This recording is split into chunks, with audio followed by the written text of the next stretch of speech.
Dr. Verret is a total man, a noted scientist, a man of deep faith, a scholar, one of the brightest men I've ever met.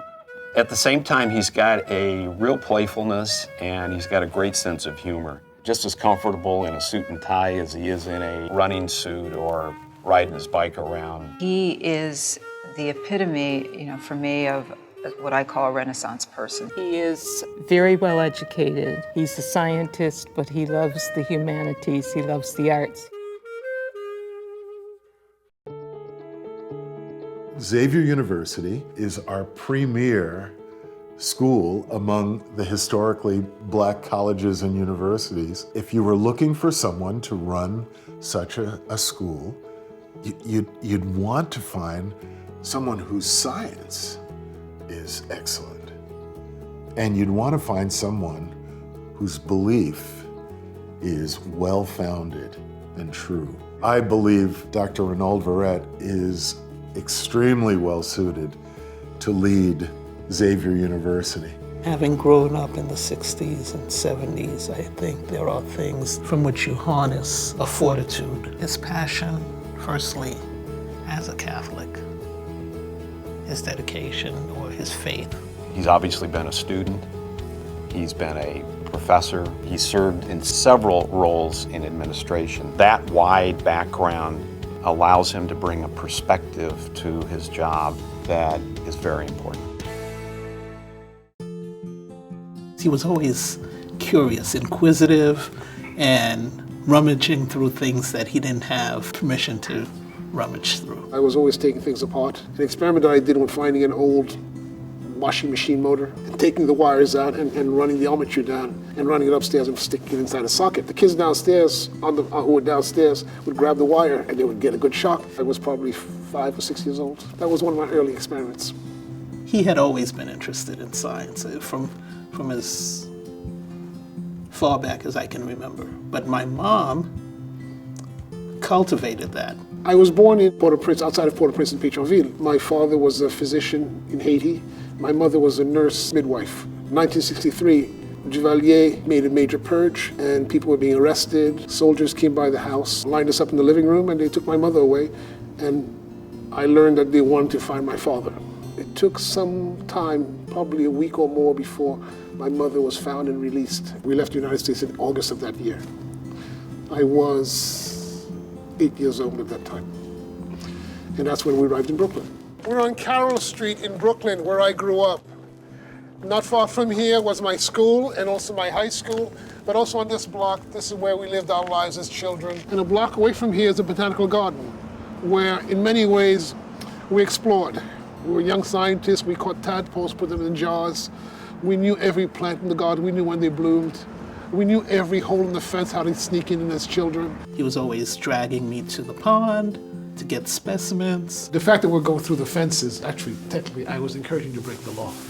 Because actually knew us, they would let us in. And the Japanese guard, which had the koi, and also this Japanese, lovely escaped Japanese, which is still there. He has a way of finding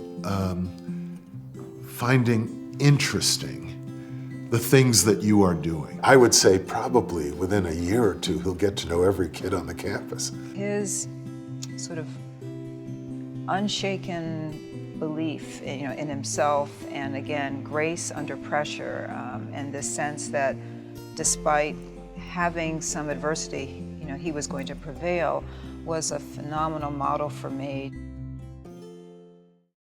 The way that I would describe Dr. Verret's faith, it is by no means a blind faith. It's something that he is engaged in not only culturally but intellectually. The phrase ad majorem Dei gloriam, for the greater glory of God, is something that for many of us, Reynolds, myself, and some others, we actually took it to heart. It's very obvious that in Reynolds' career and in Reynolds' life, that's exactly what he's done. He's clearly been formed by his experience, his faith experiences. This was very important to us in the search committee, to find a man who understood our faith, could communicate to Catholics and non-Catholics alike the mission of Xavier. Faith hasn't changed my life, it sustains my life.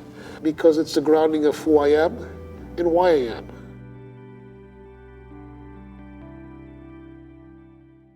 When the choice came of whether I would take my science into industry or into academia or teach, it was very easy to see that my soul called me to combine those two. I found a picture. It's a picture of me with very big ears standing in front of a class, and I must have been in the 10th grade of younger kids. So I've been teaching a long time. And the ears were big. He was engaged with a lot of people at MIT, not just in science. And this is, I think, the aspect of him which has enabled him to rise to the leadership that he has now at Xavier. He always saw that I could accomplish whatever I wanted to do. And that faith which he saw in me is that faith which I'm sure he sees in every single individual at Xavier. How do you see Xavier preparing you for life after Xavier? I believe the structure here is the biggest part of being at Xavier, right? Yeah, I think the opportunities are very amazing here. Just being able to, like you said, meet people, but also go places. Come in. Hi, Reynolds. Hello, Michael. How are you? Good. It's great to see you. Great Have to a see you. seat.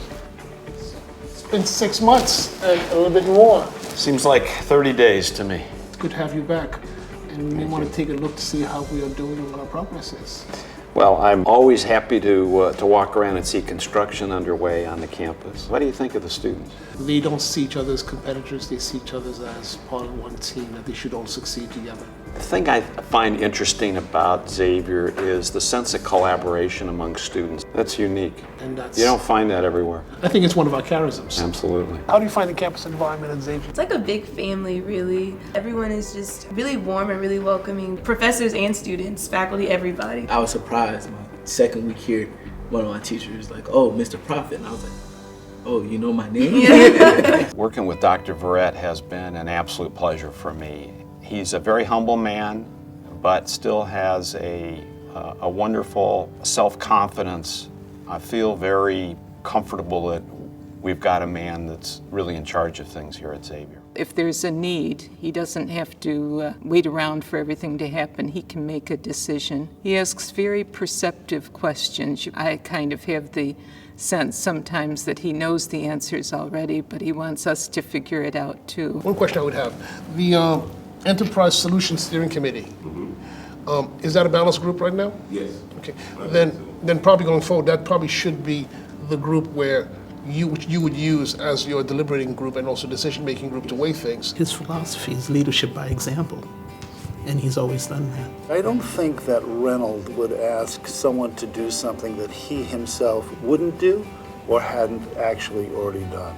Leading by example, leading by dedication, I would say that Reynolds is the type of leader that the 21st century needs. He's looking very carefully at if St. Catherine Drexel were alive today, what would she be doing? Who would she be inviting to Xavier? What would be her concerns about Xavier? And he's looking at that in a very reflective mode. We've had a tendency to hide our successes under a bushel basket. And the world needs to know what a wonderful place Xavier is. There is much more Xavier can do, and Dr. Verret understands that. There are new courses and disciplines that need to be offered that he embraces. And I think Dr. Verret has a 22nd century vision for Xavier that's quite exciting.